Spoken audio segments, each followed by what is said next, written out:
This is page 45, People of the Book. It's a little poem. An insect's wing, Sarajevo, 1940. Here lies the grave. Stay for a while when the forest listens.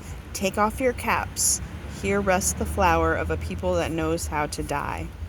Inscription, World War II Memorial, Bosnia. The wind blew across the Miljacka River hard as a slap. Lola's thin coat was no protection. She ran the narrow bridge, her hands thrust deep in her pockets on the other side of the river. A set of rough-hewn stone stairs rose abruptly, leading to a warren of narrow lanes lined with shabby apartment buildings. Lola took the stairs two at a time and turned into the second alleyway, sheltered at last from the bitter gusts. It was not yet midnight, so the outer door to her building hadn't been locked. Inside, it was not much warmer than on the street. She steadied herself and took a moment to catch her breath. A heavy smell of boiled cabbage and fresh cat piss hung over the foyer.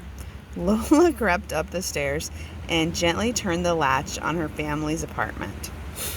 Although her right hand reached up instinctively to touch the mezuzah on the door jamb before she slipped inside, Lola could not have said why. She took off her coat, unlaced her boots, and carried them as she tiptoed past the sleeping forms of her mother and father. The apartment was one room, with the dividing curtain the only privacy. Her little sister was just a bulge beneath the quilt. Lola lifted the coverlet and slid in beside her. Dora was curled up like a small animal, radiating welcome heat. Lola reached for the warmth of her sister's back. The child protested in her sleep, uttering a tiny cry and pulling away.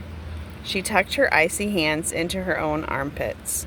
Despite the cold, her face was still flushed, her brow still damp from the dancing, and if her father woke, he might notice that.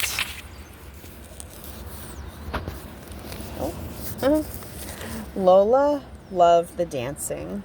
That was what had lured her to the young guardian's meeting. She liked the hiking too, the long, hard walks in the mountains to a hanging lake or the ruins of an ancient fortress. The rest of it she didn't care for much. The endless discussion of politics bored her. In the Hebrew, she didn't even enjoy reading in her own language, much less struggling to decode the strange black squiggles that Mordecai was always trying to get her to remember.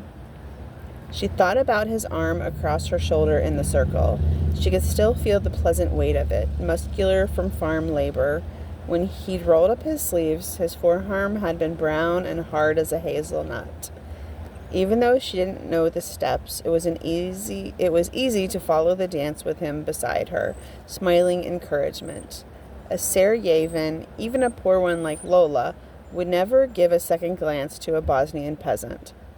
Never mind if the farmer was quite well off, a city person felt superior. But Mordecai was another thing entirely. He'd grown up in Travnik, which, while not Sarajevo, was a fine town nevertheless. He was well educated. He'd attended the gymnasium. Yet 2 years earlier, at the age of 17, he'd gone off on a boat to Palestine to work on a farm. And not a prosperous farm either, by his description. A dried-out, barren piece of dust where you had to break your back to raise a crop. And for no profit, just the food in your mouth and the work clothes on your back. Worse than a peasant, really. Yet, when he talked about it, it was as if there was no more fascinating or noble profession in the world than digging irrigation ditches and harvesting dates.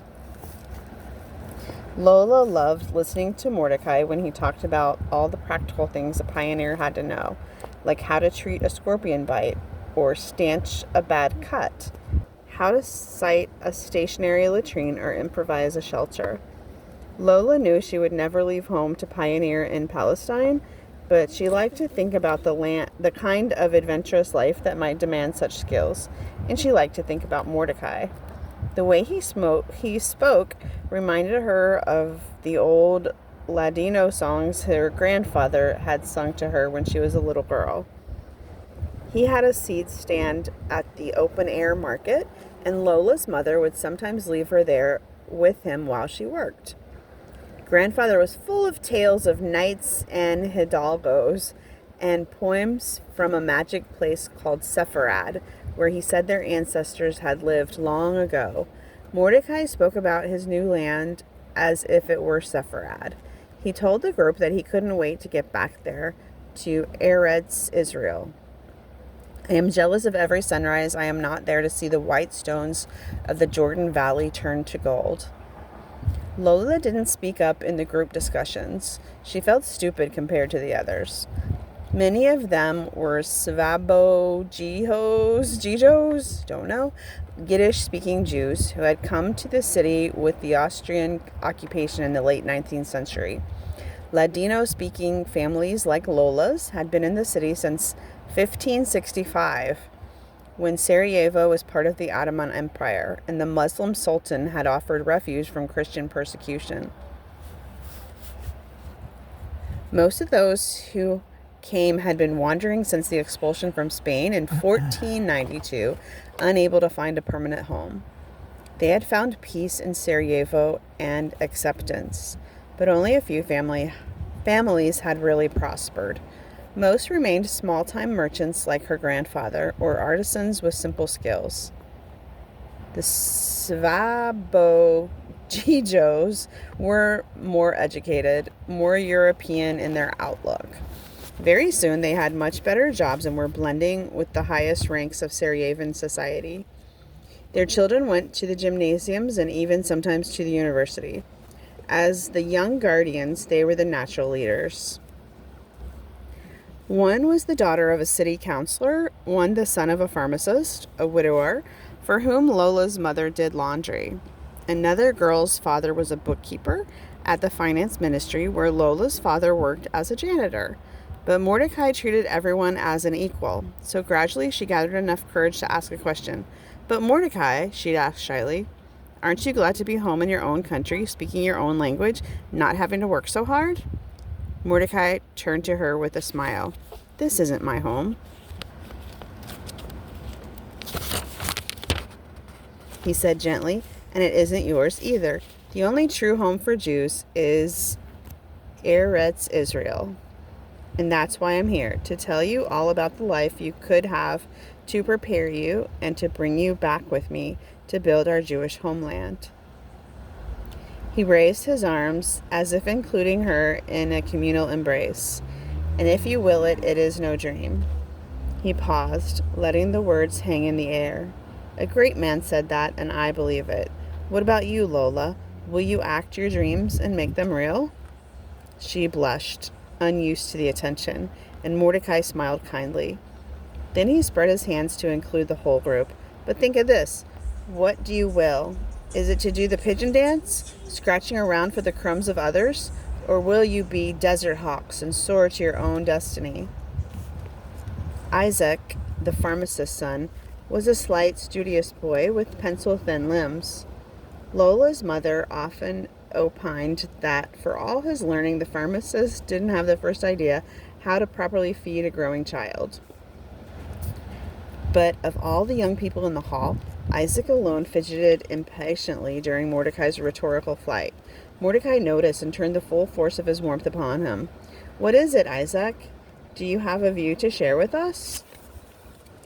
Isaac pushed his wire-rimmed glasses up to the bridge of his nose. "Maybe what you say is true for Jews in Germany. We all hear troubling news from there. But not here. Anti-Semitism has never been part of our lives in Sarajevo. Look where the synagogue is, between the mosque and the Orthodox Church. I'm sorry, but Palestine is the Arabs' home, not yours, certainly not mine. We are Europeans. Why turn our back on a country that has offered us prosperity and education in order to become a peasant among people who don't want us?" "So you're happy to be a pigeon," Mordecai said this with a smile. But his intention to belittle Isaac was clear, even to Lola. Isaac pinched the bridge of his nose and scratched his head. "Maybe so, but at least the pigeon does no harm. The hawk lives at the expense of the other creatures that dwell in the desert." Lola had listened to the two of them argue until her head ached. She had no idea who was right. She turned over on the thin mattress and tried to quiet her mind. She had to get to sleep, otherwise she's not off over her task the next day, and her father would want to know why. Lola worked in the laundry with her mother, Rachella. If she was tired, it was a chore to walk the streets of the city with her heavy baskets, delivering fresh starched linens and picking up soiled clothes. The warm, moist steam would make her drowsy when she was supposed to be tending the copper. Her mother would find her, slumped in a corner, as the water cooled and a greasy scum congealed on the surface. Luho, her father, was not a harsh man, but he was a strict and practical one. At first, he had allowed her to go to the young guardians, Hashomer Hazair in Hebrew, after her work was done. His friend Mosa, the custodian at the Jewish Community Center, had spoken in favor of the group, saying it was a harmless and wholesome youth organization, like the Gentiles Scouts. But then Lola had fallen asleep and let the fire that heated the copper go out. Her mother had scolded, and her father had asked why. When he learned that there was a dance, the Hora, which boys and girls did together, he'd banned her from attending any more meetings. "You are only 15, daughter. When you are a little older, you will find a nice fiancé to partner with you, and then you may dance." She had pleaded, saying she would settle down during the dances. "There are things I can learn there," she said. "Things?" said Luho contemptuously. "Things that will help you earn bread for your family? No, I did not think so. Wild ideas, communistic ideas, from what I have heard. Ideas that are banned in our country and will get you in trouble if you don't need. Get you into trouble you don't need. And a dead language that no one speaks, save for a handful of old men in the synagogue. Really, I don't know what Mosa was thinking. I will look to your honor, even if others forget the value of these things.